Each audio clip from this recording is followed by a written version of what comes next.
예, 오늘 본문 말씀 보도록 하겠습니다. 마태복음 6장 24절 한 절입니다. 마태복음 6장 24절 말씀 우리 다 같이 한번 읽어볼까요? 마태복음 6장 24절 말씀입니다. 찾으신 줄 알고 함께 읽도록 하겠습니다. 시작. 한 사람이 두 주인을 섬기지 못할 것이니 혹 이를 미워하며 저를 사랑하거나 혹 이를 중히 여기며 저를 경히 여김이라. 너희가 하나님과 재물을 겸하여 섬기지 못하느니라. 네. 주님 고맙습니다. 하나님의 말씀을 이제 읽었습니다. 이제 주님이 말씀하실 시간이며 주님의 음성을 들을 시간입니다. 세상의 시끄러운 모든 소리는 잠잠케 하시고 주님의 음성이 우리의 영혼을 가득 채우며 울리는 시간 되게 하옵소서. 예수님의 이름으로 기도합니다. 아멘. 여러분도 아시겠지만 세상을 보면 돈의 힘이 얼마나 무서운가를 알 수가 있습니다. 매일 미디어를 통해서 우리가 접하는 소식을 보게 되면 또 그 타이틀만 읽어보더라도 참 돈이 굉장히 위험하다는 것을 우리는 실감할 수가 있습니다. 여러분, 정치인들이 불법 정치 자금을 수수하게 되는 것, 또 은행원이 뭐 몇백만 불을 몰래 이렇게 횡령을 해가지고 고급 차를 사고 막 떵떵거리고 사는 어떤 그런 모습들, 혹은 어떤 사람들은 그냥 길거리에서 사람을 위협하고 결국 돈을 뺏고 보니까 몇 불 안 되는데도 불구하고 그 사람의 영혼을 목숨을 앗아가는 그런 이야기들을 우리는 읽게 됩니다. 또 국가와 국가 간에도 보게 되면 돈으로 무기를 삼아서 위협을 가하기도 하는 어떤 이런 정세를 우리가 실감나게 느끼고 있습니다. 근데 이것이 세상에서만의 이야기가 아니라 교회 안에서도 비슷합니다. 돈은 교회 안에서도 큰 문제를 일으킬 수가 있는데 대부분 돈에 대한 그 사랑, 돈에 대한 애착을 우리 크리스천들의 마음 가운데도 보게 됩니다. 실제로 이렇게 조사에 의하면 교회에 헌금하시는 분들의 그것을 조사해 보니까 소득의 3% 정도를 이렇게 헌금을 한다, 뭐 이런 얘기도 있고, 11조, 온전한 11조를 하는 사람은 극소수에 불과하다는 얘기가 있고, 또 많은 사람들이 하나님께 드림보다는 자기의 오락과 자기의 안락을 위해서 몇 배가 되는 돈을 지출한다, 뭐 이러한 것들을 설문조사지에서 읽어본 기억이 있습니다. 여러분은 어떠십니까? 돈을 소유하는 것 그거 자체가 문제는 아니겠죠. 그러나 돈을 사랑하는 것, 혹은 그 돈에 대한 탐욕이 우리의 마음을 사로잡게 될 때 과연 우리가 하나님만을 섬길 수 있을까? 오늘 주님께서 우리에게 이 질문을 던지고 있습니다. 너의 진짜 주인은 하나님이냐 아니면 돈이냐? 이 질문을 우리는 답할 수 있어야 됩니다. 이 본문이 우리에게 가르쳐주는 것은 이거예요. 하나님만이 우리의 유일한 주인이시므로, 주님이시므로 우리는 오직 하나님만을 온 마음을 다해 섬겨야 한다는 거예요. 자, 다시 한번 읽겠습니다. 하나님만이 우리의 유일한 주님이시므로 우리는 오직 하나님만을 온 마음을 다해 섬겨야 한다. 저는 이제 이 본문을 세 가지 면에서 요약을 해가지고 우리가 실천할 수 있는 것들을 한번 살펴보도록 하겠습니다. 첫 번째는 두 주인을 섬기려는 어리석음을 물리치라. 본문 말씀에 한 사람이 두 주인을 섬길 수 없나니 이렇게 했어요. 섬기다라는 말은 이제 노예로서 자기의 주인이 있으면 그 주인에게 뭐 1년 365일, 하루로 치면 24시간 이 주인의 모든 명령, 주인의 모든 필요를 위해서 전적으로 일하는 노예를 얘기를 하는 거예요. 그러니까 여기 한 노예가 있는데 자기의 주인이 둘일 수 있습니까? 자기에게 주어진 24시간은 나의 주인인 한 주인에게만 충성하도록 할 수밖에 없다는 거예요. 이 얘기를 하는 거예요. 그렇기 때문에 두 주인을 섬기는 것은 실제적으로 불가능하다, 논리적으로 맞지 않는다라고 얘기를 하는데 우리 믿는 사람들은 이런 거예요. 말로서는 하나님을 섬긴다고 얘기하지만 마음으로서는 하나님을 섬긴다고 자랑은 하지만 실제로는 돈을 섬기는 경우, 주일날은 하나님 앞에 와서 예배를 하고 섬기지만 주중에는 돈을 따라가고 돈을 섬기는 모습들, 마음의 반쪽은 하나님을 섬기지만 마음의 다른 쪽은 하나님을 섬기는 이러한 나누어진 모습을 보게 됩니다.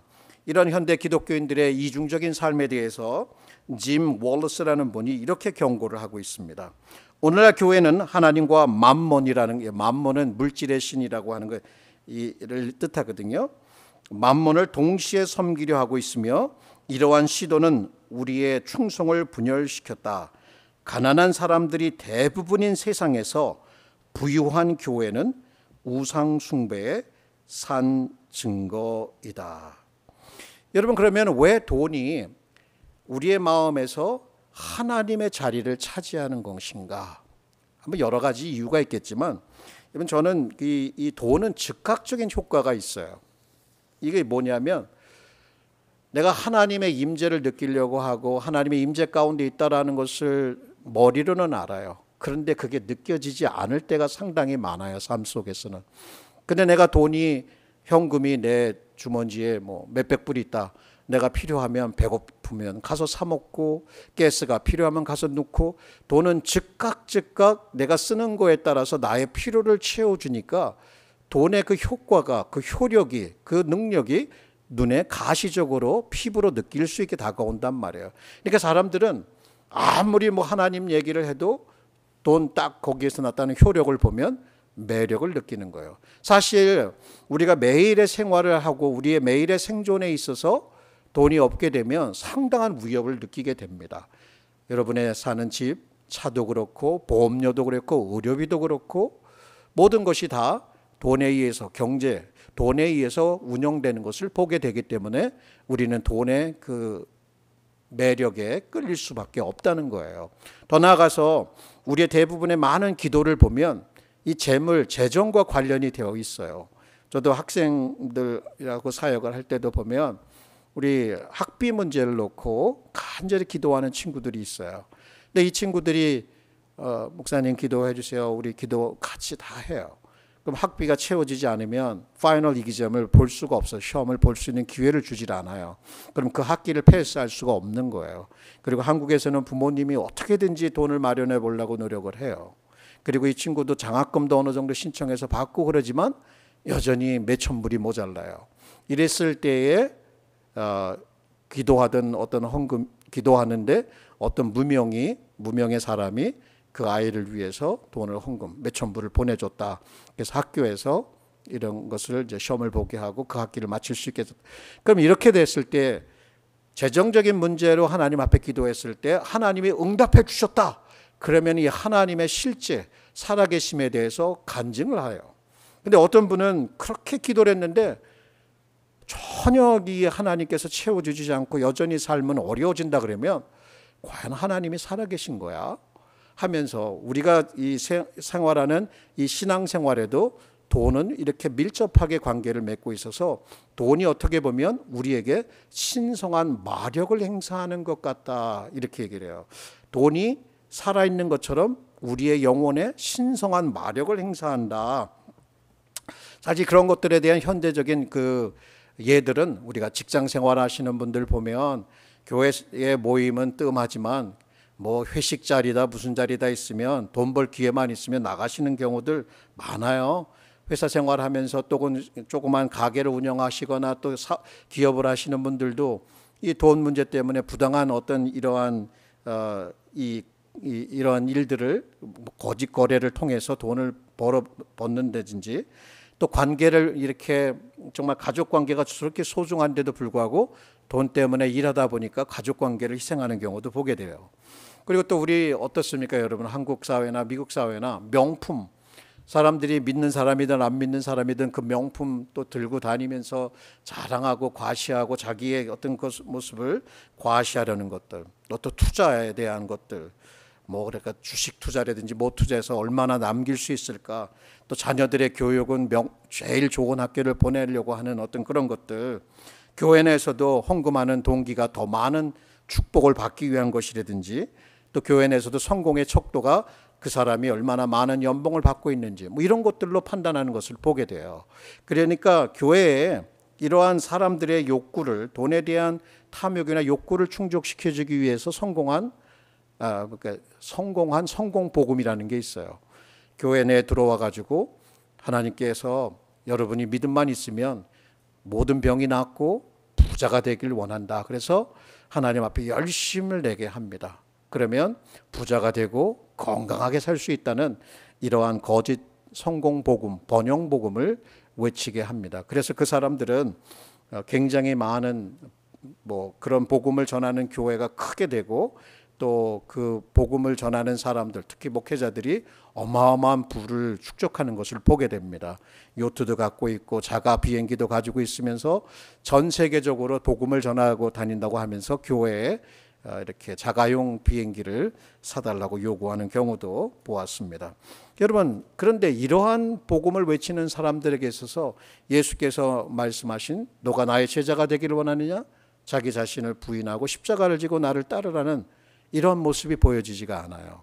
그리고 예수께서 십자가에서 자기 자신을 내어주심으로 우리를 완전하게 사랑하신 자기를 희생하는 사랑이 보이지 않는다는 거예요.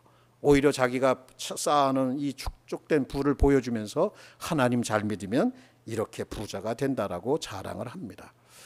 여러분, 구약에 지난주에도 소개를 했지만 롯의 삶을 보게 되면 이 롯이 아브라함과 이 둘이 이렇게 같이 그 목자들이 일을 하게 될 때 거기에 다툼이 일어나게 돼서 아브라함이 서로 이제 네가 우하면 내가 좌한다 뭐 이런 식으로 서로 갈라지잖아요. 그때 이야기를 보면 롯은 소할 땅이라고 하는, 그러니까 소돔과 고모라의 물된 동산처럼 정말 물이 많은 걸 보면서 그쪽에 물질주의에 빠져 있는 또 성적인 타락에 빠져 있는 그곳을 선택하여 들어갔습니다. 결국 돈을 선택한 것이죠. 또 안락한 삶을 선택했죠. 그러나 그의 최후는 정말 말이 아니에요. 아내가 소금 기둥이 되고 동굴에 갇혀서 이렇게 근친상간을 범하게 되는 어떤 그러한 자리까지 떨어지는 것을 우리가 알 수가 있습니다. 반면에 아브라함은 믿음을 지켰고 약속의 땅에 거했으며 하나님께서 그의 기업이 되어주셨고 결국에 그의 믿음은 자라서 아들을 바치라고 했을 때 그 아들을 하나님께 기쁨으로 바칠 수 있는 그런 헌신의 자리까지 그가 자랐던 것을 우리가 보게 됩니다. 여러분 어떠십니까? 하나님과 만문을, 돈을 동시에 섬기려는 이 시도는 정말 어리석은 짓이에요. 이것은 가능한 게 실제로는 가능하지 그렇게 될 수 없는 것인데도 불구하고 우리는 돈에 혹은 하나님께 한 다리씩 거쳐놓고 그렇게 다리가 찢어지는지도 모르고 두 가지를 한꺼번에 하려고 하는 이런 어리석음을 범하고 있습니다. 한 주석가는 이렇게 얘기를 합니다. 일단 만몬이 돈에게 권력을 허용하면 이 거짓 신의 요구가 다른 모든 것을 밀어내고 하나님 예배는 공허한 몸짓이 되어버립니다라고 얘기를 해요. 우리가 재물을 사랑하면서 실제로는 하나님을 예배한다고 와서 하는 것이 공허한 몸짓에 불과하다. 문제는 돈을 쓰거나 혹은 돈을 소유하는 어떤 재산을 이렇게 소유하는 이런 것이 문제가 아니라 결국 돈의 그 악한 세력에 사로잡히는 거 아니겠습니까? 여러분 그렇지. 그러면 그런 세력에 사로잡히지 않기 위해서는 우리는 어떻게 해야 될까요? 그것이 두 번째 포인트입니다. 돈의 종이 되지 말고 돈을 종으로 부리라. 이 말씀에 보면 한 사람이 두 주인을 섬기지 못할 것이니 혹 이를 미워하며 저를 사랑하거나 혹 이를 중히 여기고 저를 경외한다. 여기 보면 미움과 사랑의 문제, 중히 여기는 이런 문제, 이렇게 대조적인 표현들을 씀을 통해서 한 가지를 선택할 수밖에 없다라고 하는 거예요. 그러니까 우리가 두 가지를 한꺼번에 할 수 없으니까 한 가지를 선택해야 되는데 재물을 선택할 것이냐, 만몬신을 선택할 것이냐, 아니면 우리를 구원하시는 하나님을 선택할 것이냐라고 우리에게 질문을 던지고 있는 거예요. 돈이 아무리 매력적이고 유용하고 또 내게 필요한 것일지라도 돈은 우리의 숭배 대상이 될 수 없어요. 예배의 대상이 될 수 없다는 거예요. 우리의 유일한 예배의 대상은 하나님이시다라는 것을 이 본문이 우리에게 던져주고 있습니다. 노예가 되는 것에 대한 그 위험성, 죄는 그 자체가 우리를 노예로 속박하는 그런 경향이 있지 않습니까? 500만 원 벌던 사람이 더 많은 것을 벌기를 원하는 것, 그것이 끝이 없이 계속해서 이어지는, 그래서 결국에는 돈을 필요한 만큼 벌고 혹은 또 나누면서 사는 그런 삶보다는 오히려 그것에 의해서 사로잡히는 노예가 되는 것을 보게 됩니다. 무엇이든지 우리가 우리의 마음을 들여서 그것에 순종하게 되면 그것의 종이 된다고 바울은 경고했던 것을 보게 됩니다. 그렇다면 성경적인 재물관은 크게 두 가지로 정리해 볼 수 있어요. 돈은 인생의 목적이 아니라 수단위에 불과하다는 거예요. 돈을 목적으로 삼아서 돈의 많음을 통해서 나의 가치를 증명하려고 할 필요가 없어요. 그것은 그냥 우리가 열심히 일하고 부지런히 일해서 우리에게 하나님께서 축복하시면 그것을 필요한 곳에 잘 쓰면 되는 거예요. 하나님을 섬기고 이웃을 섬기는 곳에, 사랑하는 곳에 쓰면 되는 거예요. 그다음에 두 번째는 우리가 돈의 소유자가 아니라 우리의 하나님의 청지기이다라고 하는 거예요. 결국 하나님께서 맡기신 모든 것들은 내 거라고 하는 소유, 그런 것을 하지 말고 오히려 하나님께서 맡겨주셨다라는 거 하는 거예요. 신학자 케네스 칸저는 이런 말을 했습니다. 우리는 하나님의 소유하신 것의 청지기일 뿐입니다. 요점은 단지 기꺼이 포기할 의사만 있으면 되는 것이 아닙니다. 내가 포기할게, 이렇게 간단한 문제가 아니라 실제로 마음에서 포기를 해야 돼요.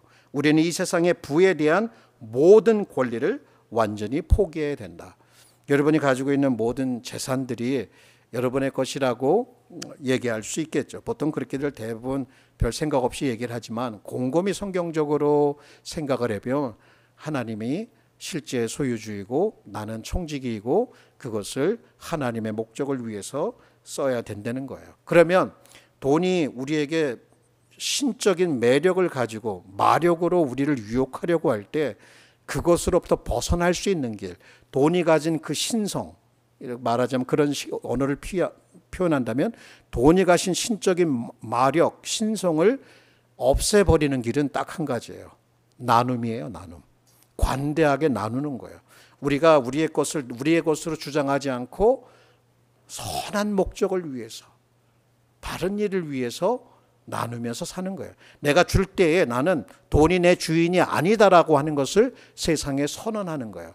근데 내 것으로 자꾸 축적해 보십시오. 근데 그것을 여러분 이 세상 떠날 때 자녀에게 남겨줄 수는 있겠지만 이 세상 너머까지 가져갈 수는 없다는 거예요.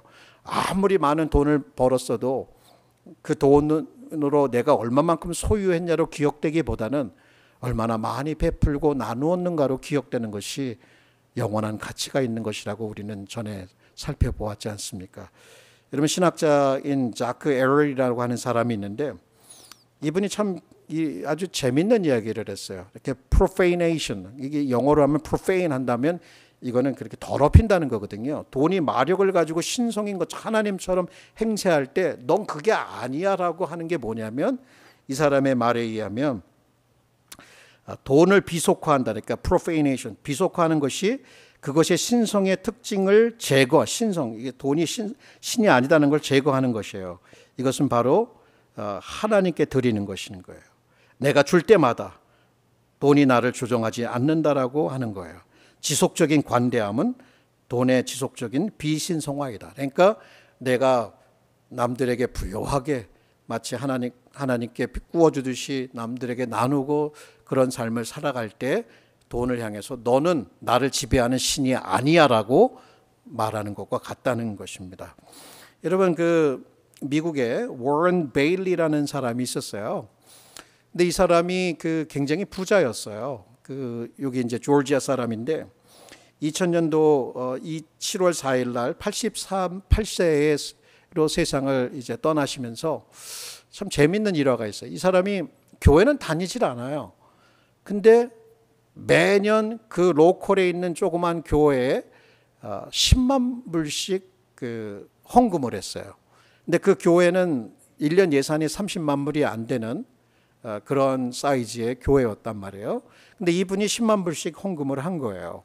근데 이분이 이제 세상을 떠나면서 자기의 재산을 이 교회에다 기증을 했어요. 근데 그 기증한 액수가 얼마인 줄 아세요? 6천만 불을 한 거예요. 근데 이제 그때부터 문제가 생겼어요. 목사님이 그 돈을 받고 나서 이 돈을 어떻게 해야 될지, 이건 너무나 비현실적인 일이 일어난 거예요. 어마어마한 돈이 생기니까 그 돈을 어떻게 사용해야 될지에 대한 위원회가 조성이 되면서 여러 곳에서 전화가 와요. 우리 뭐가 필요하다, 뭐가 필요하다. 마치 복권에 당첨됐을 때 그렇다 그러잖아요. 그러니까 돈 좀 달라고, 이렇게 이런 사람들이 너무나 고통을 당하는 거죠. 그런 가운데에 자기 자신뿐만 아니라 이 교인들이 한 가지 문제에 봉착을 했어요. 그 문제는 이겁니다. 우리가 어떻게 기독교 교회로 남을 수 있을까요?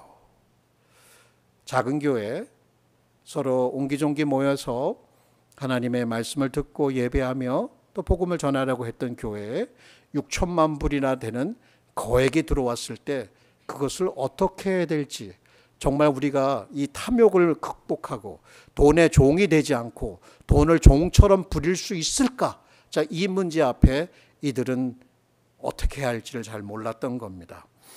여러분 어떻습니까? 우리에게 맡겨주신 것들이 하나하나가 정말 진정한 축복이 되려면 그 소유권이 하나님께 있다는 것을 인정하면서 선한 목적을 위해서 나누는 삶을 살아갈 때에 우리는 돈의 종이 되지 않고 오히려 돈을 노예로 부릴 수 있다라고 하는 것이죠. 그러면 이제 돈을 노예로 부리는 일이 쉬울까요? 안 쉬울까요? 이게 쉽지가 않아요. 그것을, 돈을 우리의 노예로 만드는 방법이 있어요. 그게 세 번째 포인트입니다. 하나님을 유일한 주로 섬기라. 하나님을 유일한 주로 섬기라. 여기에 나오는 이제 한 사람이 두 주인을 섬길 수 없나니 너희가 하나님과 재물을 겸하여 섬길 수 없다. 여기 섬기다는 말이 나오죠. 두 주인을 섬길 수 없다. 근데 여기 이제 그 사용된 단어를 보면 우리의 몸과 마음을 거기에 완전히 hold fast. hold fast는 거기에 전념을 하는 거예요. 그러니까 그냥 조금만 하는 게 아니라 완전히 헌신한다고 할 때, 우리가 하나님 앞에 헌신한다고 할 때 이것은 그냥 말로만 하는 게 아니라 몸과 마음을 다 들여서 거기에 그냥 모든 것을 다 드리는 그 상태를 얘기하거든요. 그러니까 우리가 여기서 생각하는 게 뭐냐면 이게 돈이든지 하나님이든지 둘 중에 하나인데, 돈에 대한 욕심, 돈의 그 신적인 마력을 극복하려면 하나님께 헌신하는 거다. 하나님만을 섬겨야 된다라고 하는 거예요. 이게 제가 아까 설교를 시작하면서 여러분에게 읽어드렸던 셔맹 이스라엘이라고 하는 그 히브리 사람들이 어려서부터 듣고 자랐던 말씀이 이거예요. 이스라엘아, 들으라. 우리 하나님 여호와는 오직 하나인 하나 여호와시니 너는 마음을 다하고 성품을 다하고 힘을 다하여 내 하나님 여호와를 사랑하라. 이것이 이들의 신앙 강령이었던 거예요. 이것이 모든 율법의 참 정신이었던 거예요. 하나님을 향한 전적으로 사랑하는 것. 그렇게 사랑하여 나갈 때 돈이 우리를 이렇게 장악하지 못한다는 겁니다. 여러분 부자 청년 기억하세요? 참 어려서부터 자기가 하나님의 말씀을, 율법을 잘 지켰다라고 예수님께 대답하지 않습니까? 이 사람이 영생에 대해서 관심을 가지고 주님께 찾아왔는데 주님께서 그에게 꼭 집어서 설명을 해, 꼭 집어서 이렇게 푹 찔른 말씀이 있죠. 내게 있는 재산을 다 팔아가 가난한 자에게 나눠주고 나를 따르라, 이렇게 얘기했어요. 중요한 거는 자기에 있는 모든 재산을 다 팔아 없애고 너는 그냥 거지처럼 나만 따라라, 뭐 이런 차원이 아니라 priority가 무엇인지, 그 마음에 우선되는 것이 무엇인지를 묻는 거죠. 결국은 돈보다도 주님을 따르는 것, 하나님이 더 중요하다는 것, 이러한 것을 그에게 물었을 때 그는 준비가 되지 않았고 재산이 많았기에 슬픔을 가지고 떠나갔다는 이야기를 여러분 기억하실 거예요. 돈의 노예가 되었던 것이겠죠. 근데 반면에 삭개오 이야기는 조금 달라요. 삭개오는 돈의 노예가 되어서 살았던 사람이었는데 예수님을 만나고 싶었고 키가 작아서 어떻게 해요? 제대로 못 보니까 뽕나무 위에 가서 예수님을 만났고 삭개오야 내려와라. 내가 내 집에 거하겠다라는 말씀을 듣고 그 참으로 예수님을 만난 후에 주님께 말하는 게 내 재산의 절반을 다 주겠습니다. 가난한 사람을 위해서. 그리고 내가 누구의 돈을 사기 먹쳐먹은 거 있으면은 내가 4배를 갚겠습니다. 이게 율법이거든요. 배상하겠습니다.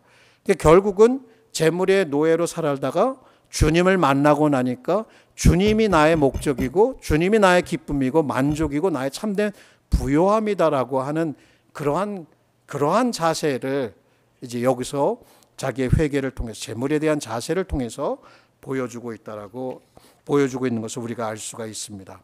여러분 바울의 삶도 마찬가지예요. 바울이 자기를 표현할 때 나는 그리스도 예수의 종이다라고 하는 표현을 써요.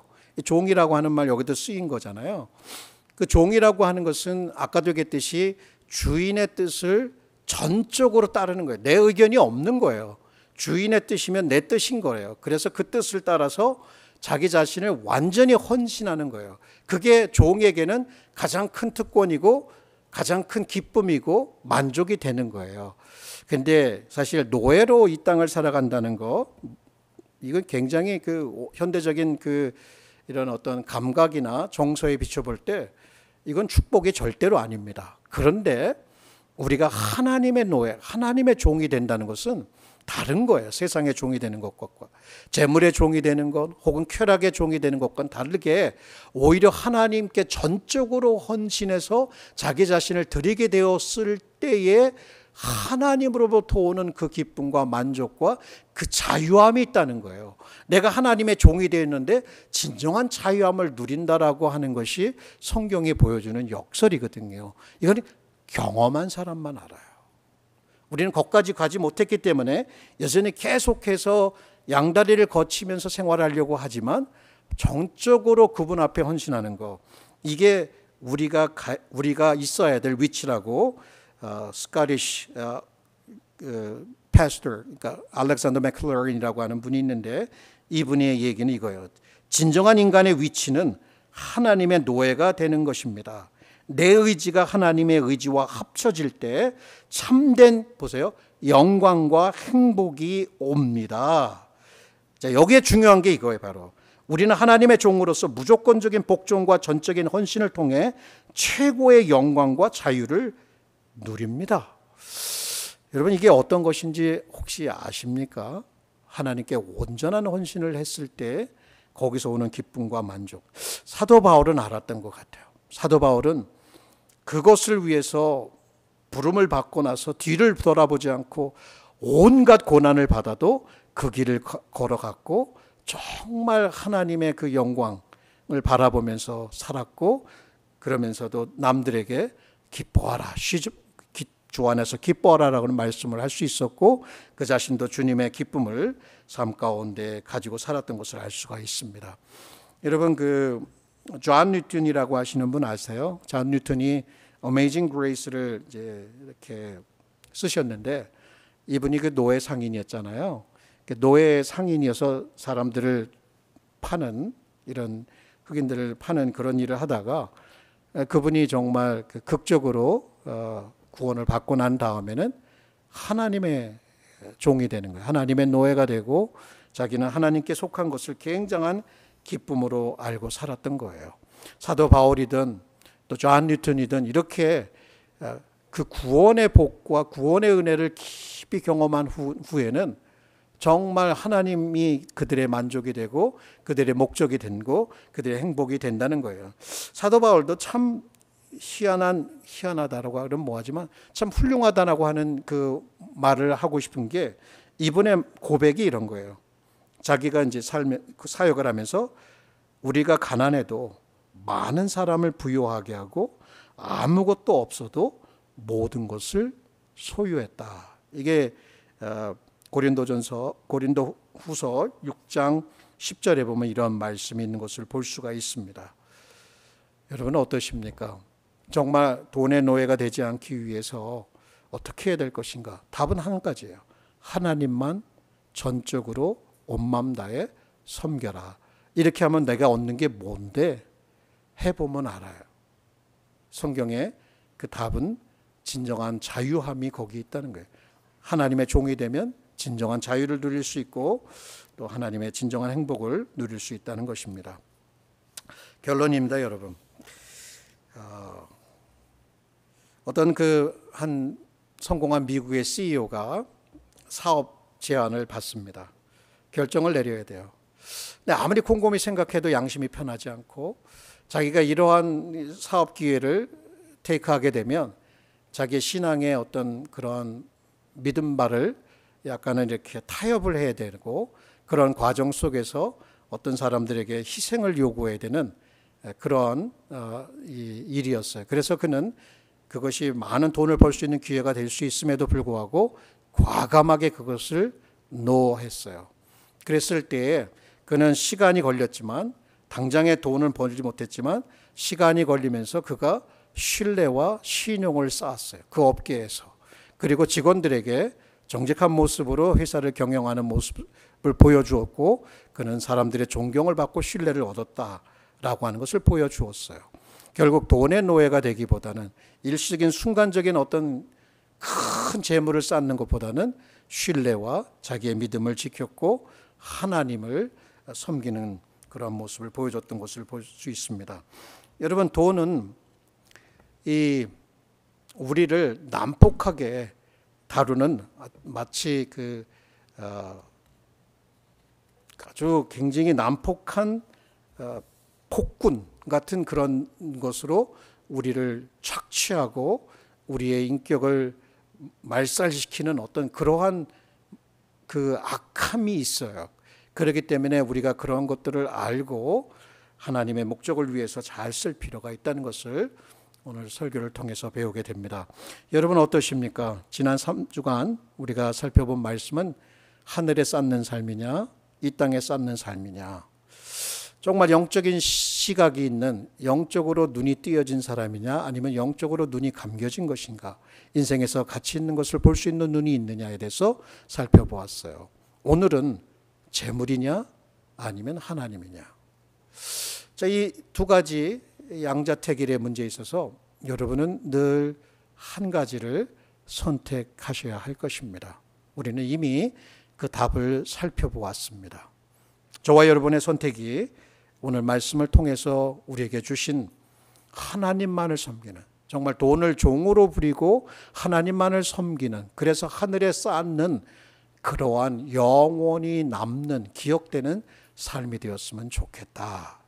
자, 이것이 우리 주 예수 그리스도께서 우리에게 당부하신 삶입니다. 그분이야말로 가장 부요하신 분으로서 가난하게 되셨어요. 그래서 우리를 진정한 부요함이 무엇인지, 그게 구원 아닙니까? 그 구원의 복을 저와 여러분에게 주셨다. 저는 이런 문제를 이제 다룰 때마다, 아니 우리가 구원이라고 하는 가장 큰 복을 받았는데 왜 우리는 매일 아무것도 없는 거지처럼, 영적인 거지처럼 살아갈까라는 생각을 종종 하면서 저 자신에게 질문을 하고, 참 이러면 안 되지라고 하는 자책도 많이 해보았습니다. 여러분 어떠신지 모르겠어요. 여러분에게 재물이 이렇게 행사하려고 하는 그 신적인 마력에 끌리지 말고 예수 그리스도의 그 십자가, 그 사랑과 그 능력으로 정말 참된 동기, 그 참된 능력을 경험하면서 돈을 잘 부리십시오. 부려서 하나님께 영광 돌릴 수 있기를 부탁을 드립니다. 제가 이 설교를 맺으면서 우리 존 뉴턴의 찬송 한 소절을 여러분에게 읽어드릴까 합니다. 주여, 이제 저는 주님의 것 되기를 원하나이다. 오셔서 주님의 것으로 소유하소서. 주님께서 저를 사탄의 단단한 억압에서 놓아 자유케 하셨기 때문입니다. 제 모든 능력들이 주님께 사용받기를 기다리고 있음을 아소서. 한때 반역하던 영혼이 구주의 극히 선하신 부르심을 받고 은혜에 순복하여 기뻐하며 모든 것을 다해 주님을 섬기려 하나이다. 진정한 자유와 기쁨은 하나님께 마음을 온전히 드릴 때 주어지며, 그럴 때 비로소 돈도 선한 도구가 될 수 있음을 기억하십시다. 우리 함께 기도하는 시간 갖겠습니다.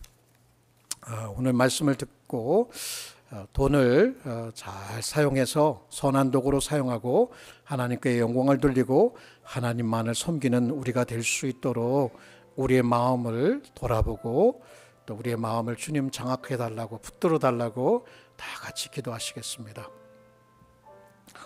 거룩하신 주 여호와 하나님 아버지, 이 시간 우리의 마음을 엽니다. 우리의 마음 가운데 있는 이 탐욕과 우리의 마음 가운데 있는 이 거짓과 욕심을, 말로는 주님을 사랑한다고 하지만 입술로는 주님을 높이지만 실제로는 이 세상의 것들을, 이 세상의 쾌락을 혹은 욕심을 따라서 재물을 따라서 생활하진 않았는지 돌아봅니다. 사랑하는 하나님 아버지, 우리의 삶 속에 재물이 필요하다는 것을 알지요. 주님께서 아시지 않습니까? 우리가 무엇을 필요로 하고 있는지.